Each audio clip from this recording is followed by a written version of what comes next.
Hey everybody, it's Ashley here with Ashes to Antiques. So this channel is going to start hopefully growing some more and taking a turn into self-care, self-love, self-awareness, healing, mental illness, physical illness, chronic illness, invisible illness, and I'm going to splash in my jewelry making every now and then.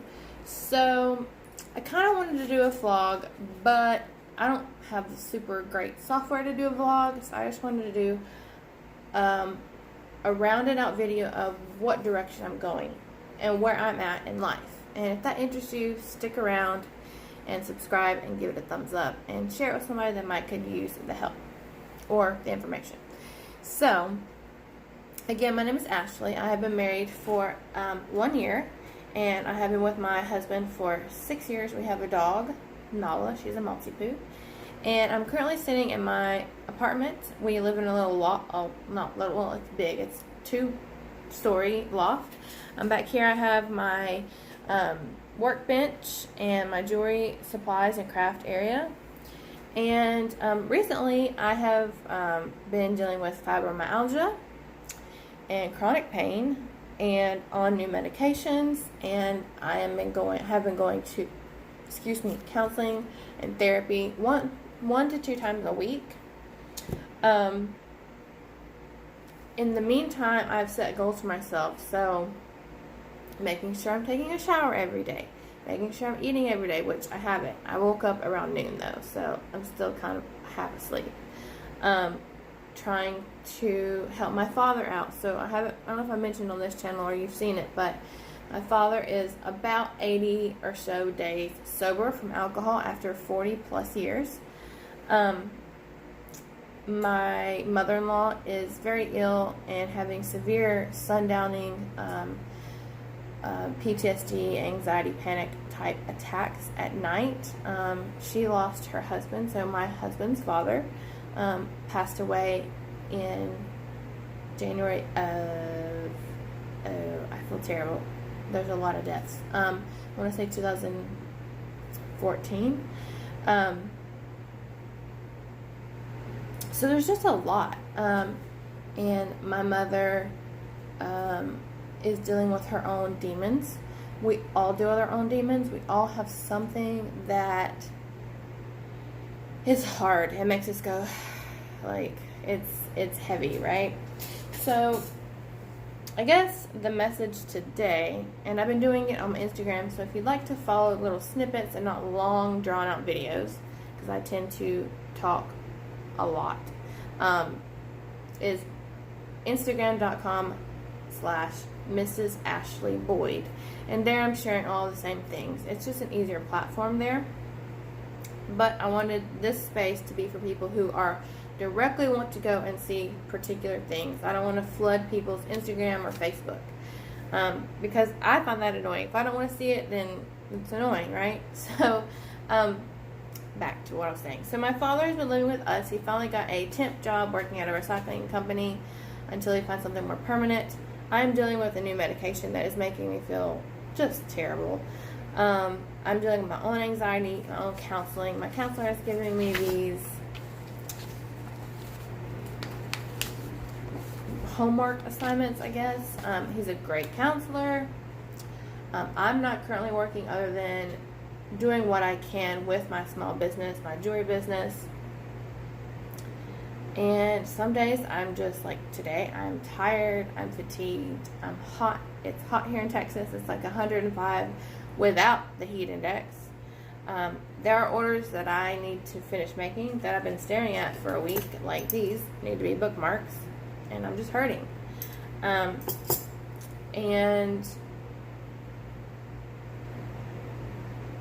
it's just hard sometimes. And right now it's hard. Right now my husband and I are housing my father, feeding my father.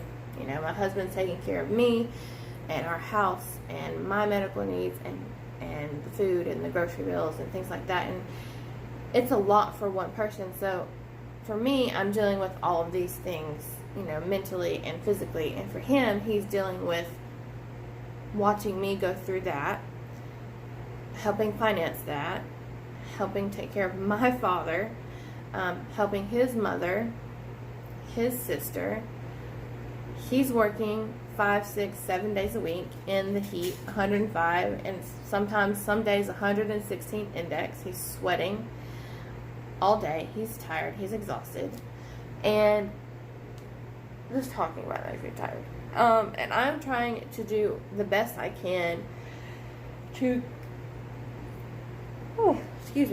get up, get out of bed, get dressed, brush my teeth, brush my hair, take a shower, and come downstairs.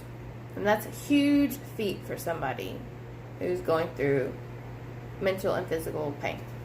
And so if I don't feel like doing anything else, I try to clean things here and there. I keep the kitchen clean. I think I keep things as clean as possible. I've been gardening with herbs and succulents. That's very therapeutic. Sometimes I do my silverware, jewelry. Yesterday I went yard selling with my mom and dad and myself, so I'm an only child. So literally it was my whole family together for like 5 hours, and we didn't argue once.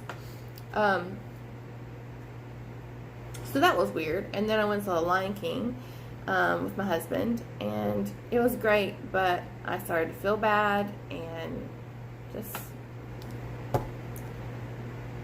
just life, I guess. And you know, I feel like I'm carrying the weight of the world on my shoulders, and then I think of my husband, and man, like, what must he feel, and how in the world is he surviving that? Like, how in the world does he function? Like, how does he get up and go to work on Monday morning knowing he has his mom, his sister, his wife, his father-in-law, his mother-in-law, his dad has passed away, he has this heat, he has money, he has our bills, our home, our groceries, my medicine, my doctor's appointment. Like, how is he doing that? And so much praise and so much thankfulness and gratefulness goes out to him, and I can't express it into words. I can't. And I don't know how he does it.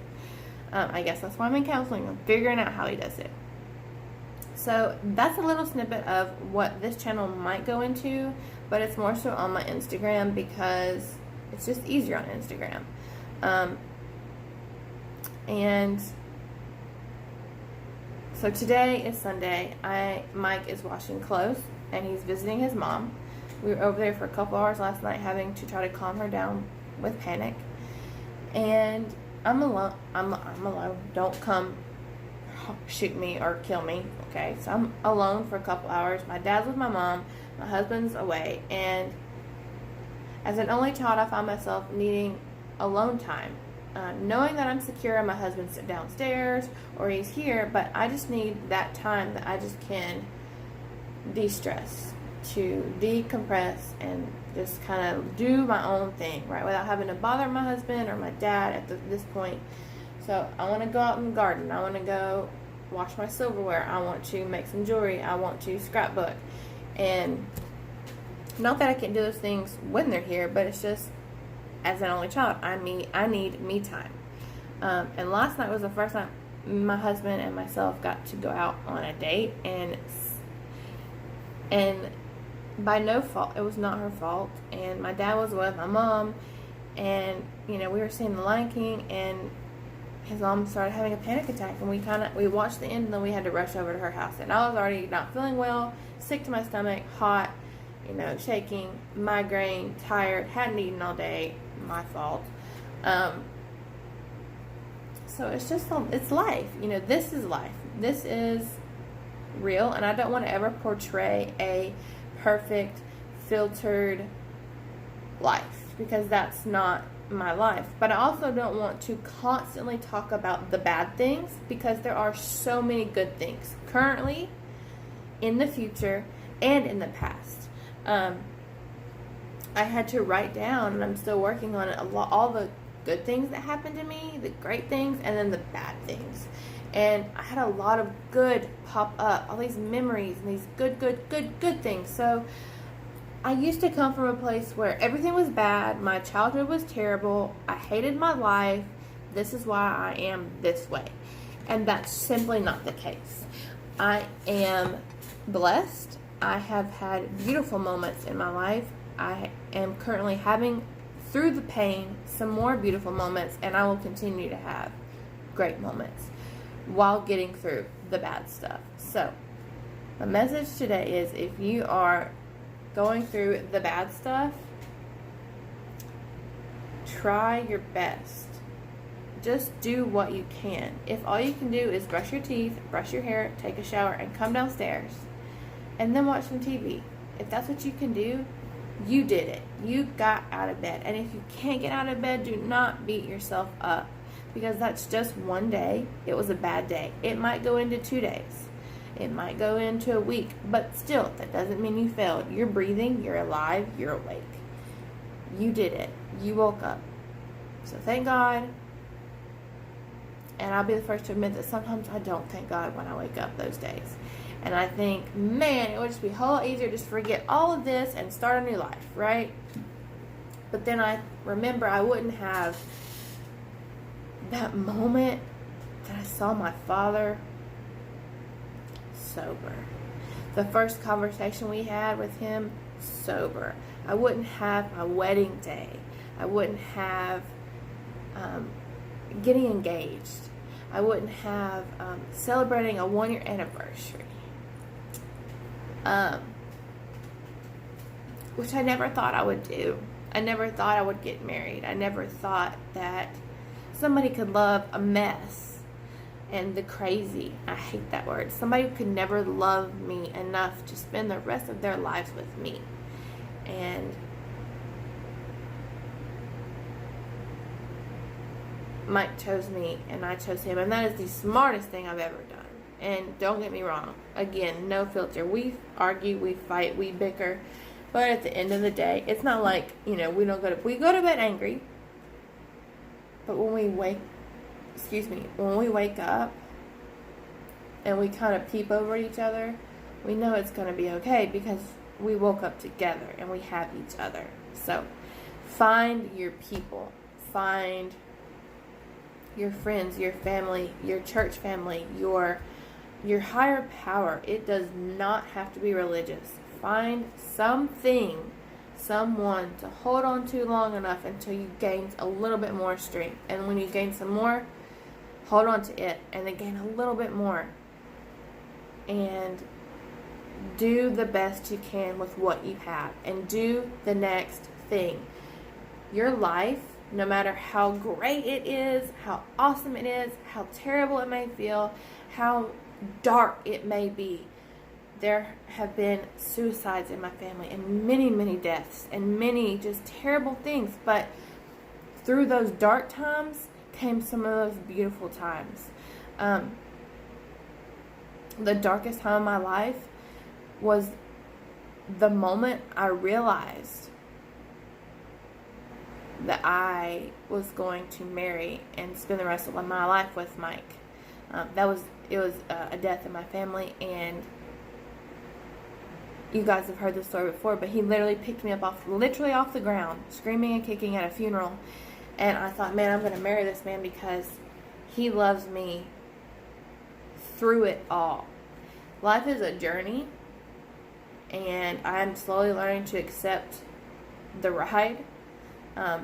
At almost 28 years old, and I don't think we ever all have it all right and all together and all figured out. Not at 30, not at 40, not at 50, not at 75, because it's a journey. It's up and down.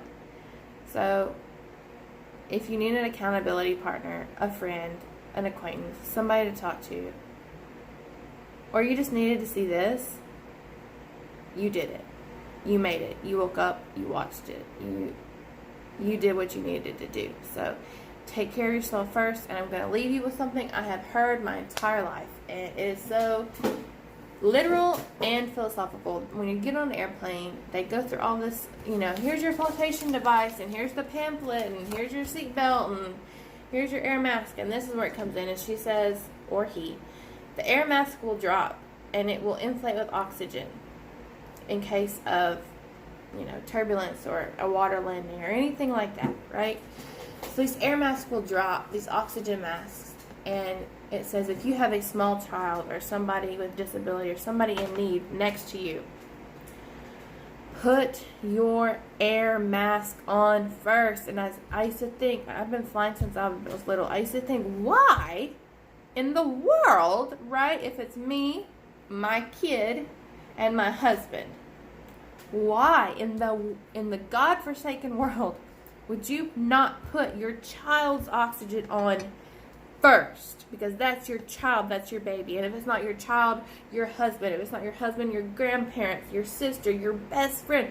Why are you, that's so selfish, right? Why wouldn't you do that? Help them first. And here's the reason. Because you cannot help somebody else until you help yourself first. I can't help my child, my husband, if I'm not breathing oxygen. If I have the oxygen on and I have plenty of breathing oxygen, then that enables me to help them. Then I'm going to quickly put theirs on, and we're going to get through it together. Put your oxygen mask on first. And that's really hard to swallow for a lot of people. It was hard for me. No, I was trying to help everybody else. You have to help yourself first so that you can be equipped with the tools, the coping skills, the tricks of the trade to help somebody else, to where it doesn't cause you weight and stress and anxiety and trauma and tension. You have to help yourself first. So that's how I'm ending it today. I love you all. Thank you for joining me. If you're new here, welcome. Stick around. I'm always got something to say. And I'll see you next time. Bye, guys.